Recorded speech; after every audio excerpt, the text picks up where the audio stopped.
Hello, once again. Exhaust flexible joints. You've got your pipe comes out of your engine, then you have like a concertina piece, like a flexi bit, and then it goes out the rest of the exhaust. The flexi piece, self-explanatory, the engine moves, it needs that concertina piece so it can move and it doesn't crack the exhaust. But what's happening over time, the concertina piece is cracking and you get a load of fumes coming out, and 9 times out of 10 it's drawn the fumes into the heating system and into the car. Mainly diesel cars, because in Europe everybody runs a diesel, there's not many petrols. This particular Land Rover, the pipe comes out of the turbo, has a flexi, then goes into a catalytic converter, I think, or a DPF. That pipe is like £450. It's crazy expensive. Done one on a Touareg VW. It was nearly 4,000 quid. It's mad. A lot of BMW 1 Series, same thing. It's a DPF, then a flexi. Mad expensive.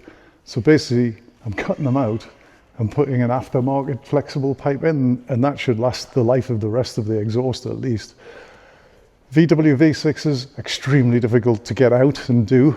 This Land Rover doesn't look like a lot of fun. I think I'm going to drop the subframe off.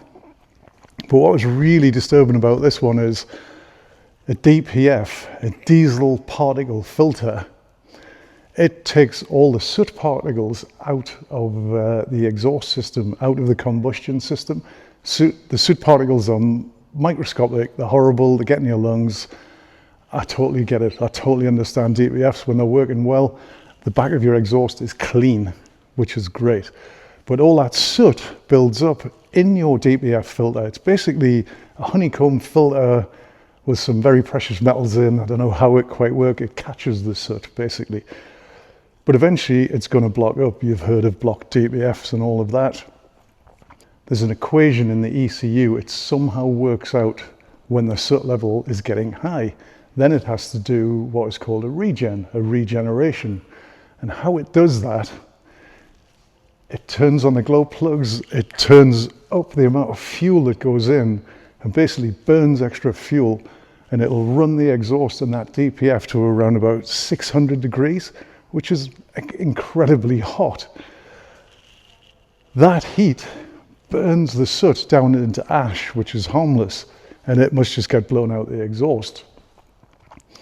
Again, I get it, it works well.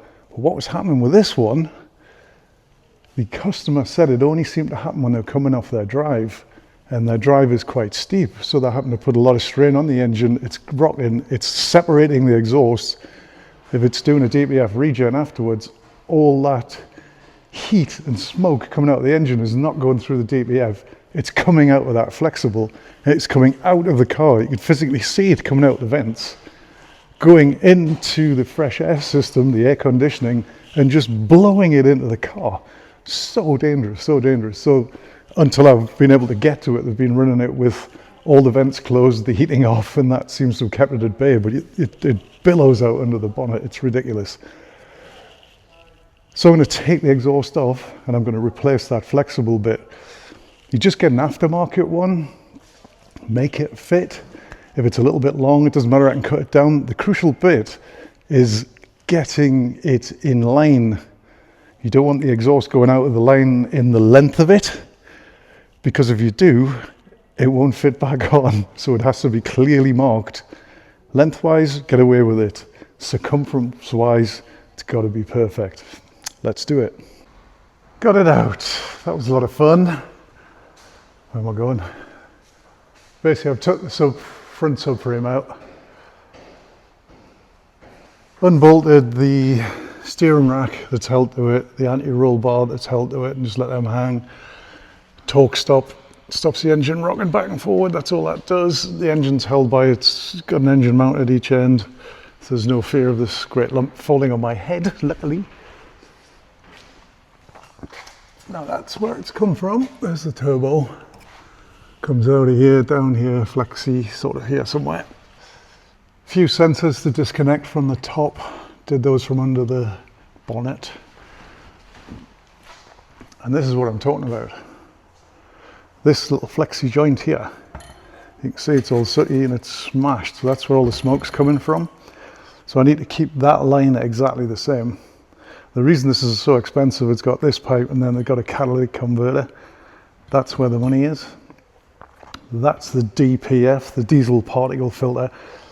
I've left it connected because it's a bit crusty on here. I might drill it out and put new bolts in. But anyway, while I've got this off, how a DPF works, or how it's monitored. Up the front, we've got a temperature sensor, measures the temperature before this, before the catalytic converter, before the DPF. Got an oxygen sensor.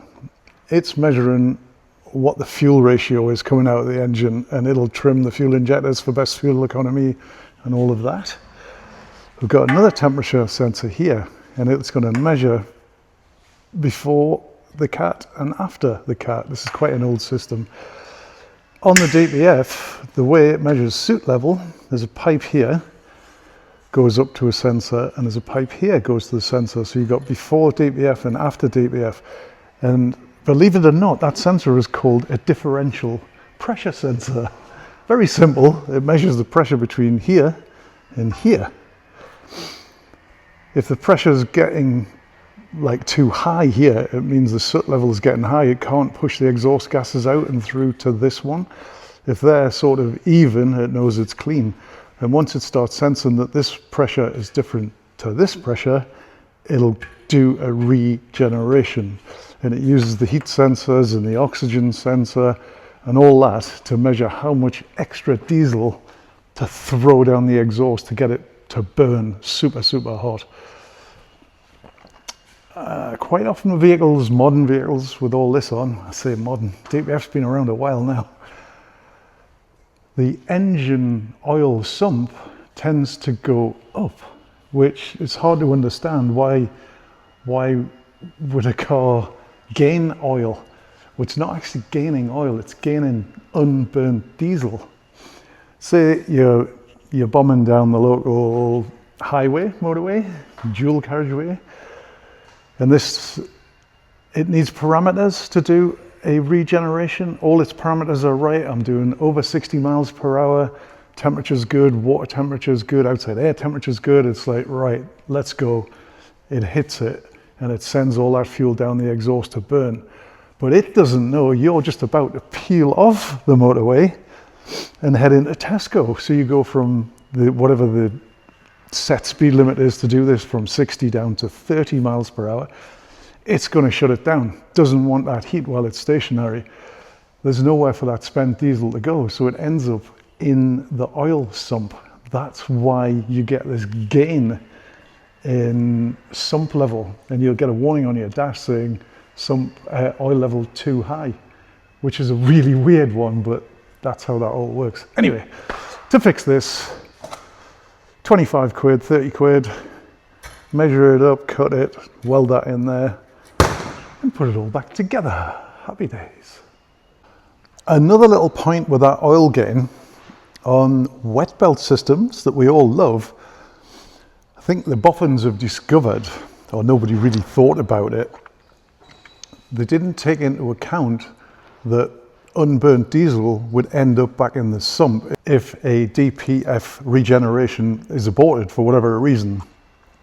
And it's that unburnt diesel that is attacking the actual wet belts. That's what's making them come apart. So the design probably was okay, but just nobody took into account, hang on, what if we get excess diesel in there? So now apparently the structure of the belts have been changed so they can deal with that. And like anything else, new technology, it's going to take a little while to iron out the bugs while they're being tested on the public.